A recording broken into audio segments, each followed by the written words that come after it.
कंवारी ननद। अंजलि की उम्र लगभग 30 साल हो चुकी थी। वो एक स्कूल में टीचर की जॉब करती थी। अंजलि के घर में उसकी माँ के अलावा उसका छोटा भाई और भाभी भी रहा करते थे। 30 साल की उम्र होने के बाद भी अंजलि की अब तक शादी नहीं हुई थी।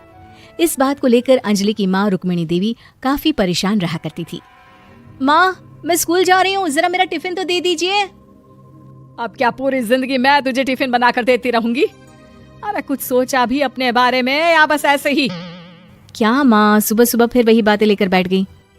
माँ गलत क्या कह रही है अंजलि दीदी? इतनी उम्र हो चुकी है आपकी, माँ कब तक आपकी सेवा करती रहेंगी? भाभी, मैंने माँ को कब कहा कि मेरी सेवा करो? वैसे भी अपना टिफिन मैं खुद तैयार कर लेती हूँ, बस टेबल से उठाकर देने को ही तो कहा था। वैसे अंजलि दीदी, देखा जाए तो टिफिन उठाकर देने की उम्र तो आपकी है। आपका अपना घर परिवार बच्चे होते तो ये जिम्मेदारी आज आप पूरी कर रही होती। एक बात मेरी समझ में नहीं आती, अगर मेरी शादी नहीं हुई तो इसमें मेरी क्या गलती है? और तुम सब लोग मेरे पीछे क्यों पड़े रहते हो? अरे कुछ कहना क्या, पीछे पड़े रहना होता है? अपने छोटे भाई को देख, तुझसे 3 साल छोटा है लेकिन 2-2 बच्चे खेल रहे हैं आंगन में। मुझे आप लोगों की कोई बात नहीं सुननी, जा रही हूँ मैं। और आप में से किसी को मेरा कोई काम करने की जरूरत नहीं है, मैं खुद संभालूंगी। इतना कहकर अंजलि वहां से चली जाती है। शाम को जब अंजलि अपने स्कूल से लौटकर घर वापस आती है तो उसने देखा कि पड़ोस वाली निर्मला चाची वहां पर बैठी हुई थी। क्या बात है अंजलि बिटिया, नौकरी करके वापस आ गई? जी चाची जी, कैसी हैं आप? मैं तो ठीक हूँ बेटा, तुम बताओ शादी के बारे में कुछ सोचा या नहीं? अरे रहने दीजिए ना, इससे तो शादी की बात करना ही बेकार है। कुछ भी कहो तो गुस्सा करती है, बात बात पर आंखें दिखाती है। माँ, आप ऐसा क्यों कह रही हैं? मैंने कब आप पर गुस्सा किया? अरे अंजलि बेटा, तुम्हारी माँ ठीक ही तो कहती है। 30 की होने आई हो, अब तुम्हें भी शादी वादी कर लेनी चाहिए। चाची जी, आप तो ऐसे कह रही हैं जैसे शादी करने से मैंने मना किया हो।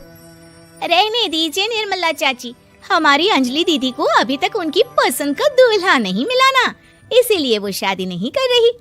भाभी, ऐसी कोई बात नहीं है। अरे तो फिर क्या बात है? तुम्हारी माँ ने तुम्हारे लिए इतने रिश्ते ढूंढे लेकिन तुम्हें कोई पसंद ही नहीं आता। क्या है ना चाची जी, हमारी ननद रानी नौकरी जो करती है ऐसे ही थोड़ी ना किसी को पसंद कर लेंगी।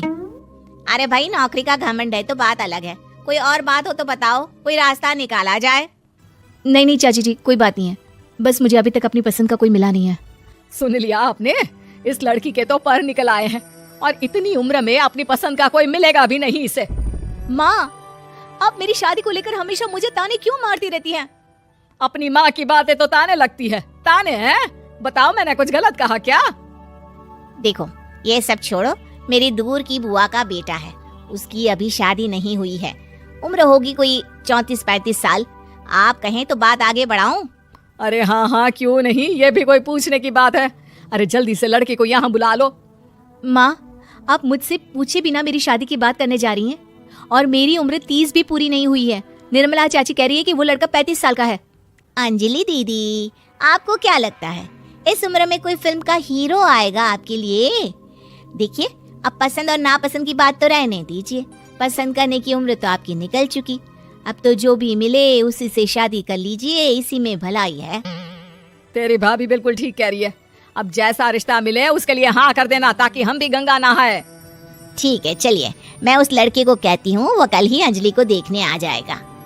अगले दिन निर्मला चाची के दूर का रिश्तेदार अंजलि को देखने उसके घर आता है। उसका नाम था अजय। अंजलि जी, तो आप नौकरी करती हैं, वो भी स्कूल में? जी हाँ, मैं स्कूल में टीचर हूँ। हमारी बेटी बहुत होशियार है। अरे पढ़ने लिखने में इतनी होशियार है, इसीलिए तो इसकी नौकरी लगी है स्कूल में। हाँ हाँ ठीक है आंटी जी, जरा मुझे भी तो बात करने दीजिए आपकी बेटी से। जी पूछिए ना, क्या पूछना चाहते हैं? अंजलि मैडम, ये तो बताइए कि आपने अभी तक शादी क्यों नहीं की?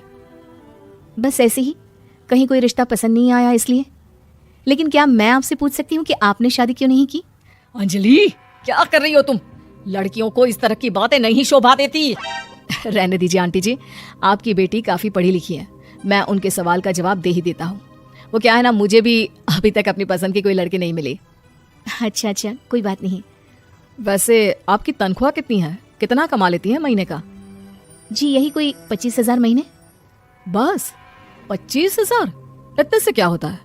इतने से तो आजकल घर भी नहीं चलता। आपके कहने का क्या मतलब है? अरे मैं तो ये सोच कर आया था कि नौकरी वाली लड़की है, आराम से 40,000 कमाती होगी। माफ कीजिएगा, आपका और मेरा रिश्ता नहीं हो सकता। जी कोई बात नहीं, मुझे भी आपके साथ शादी करने में कोई इंटरेस्ट नहीं है। अंजलि, किस तरह की बात कर रही हो? घर आए रिश्ते को ठुकरा रही हो तुम। दीदी अब इस उम्र में आपको इतनी अकड़ नहीं दिखानी चाहिए। अच्छा खासा रिश्ता हाथ से निकल गया, कहीं ऐसा ना हो कि जिंदगी भर कुंवारी ही रह जाओ आप। कुछ दिन और ऐसे ही निकल जाते हैं और अंजलि की शादी कभी नहीं होती। अंजलि के परिवार वाले बिंदास उसे ताने मारते रहते हैं, लेकिन अंजलि एक बड़ी नौकरी की तैयारी करती है और उसमें सिलेक्ट होने के बाद अंजलि को एक बहुत बड़ी नौकरी मिल जाती है। अब तो दीदी के नखरे और भी ज्यादा बढ़ जाएंगे भाई, अब तो इतनी बड़ी नौकरी जो लगी है, अब इनकी शादी होने से रही। माँ, मुझे नौकरी के लिए दूसरे शहर जाना पड़ेगा। आप जानती हैं ये बहुत बड़ी जॉब है और इसमें पैसे भी बहुत ज्यादा मिलेंगे। अच्छा, कितने पैसे मिलेंगे बेटा? माँ, मुझे हर महीने 90,000 सैलरी मिलेगी। क्या? अरे वाह वाह, ये तो बहुत अच्छी बात है। लेकिन फायदा क्या? कितने भी पैसे मिले, शादी तो हुई नहीं ना तुम्हारी। अंजलि नौकरी करने के लिए दूसरे शहर में चली जाती है और जब कुछ महीनों के बाद वो वापस घर आती है तो उसे अपने पति के साथ देखकर उसके घर वाले हैरान रह जाते हैं। अरे अंजलि, तूने शादी कर ली और हमें बताया तक नहीं। और दामाद जी करते क्या है? इतनी बड़ी कार है उनकी। माँ, मैं आपको सब कुछ बताना चाहती थी, लेकिन आप सबके ताने सुनकर बहुत दुखी हो गई थी और इसलिए मैंने अपनी पसंद से शादी कर ली। मेरे पति मेरे साथ ही ऑफिस में नौकरी करते हैं और बहुत बड़े अफसर हैं। और एक बात बताऊं माँ, आज मैं बहुत खुश हूँ।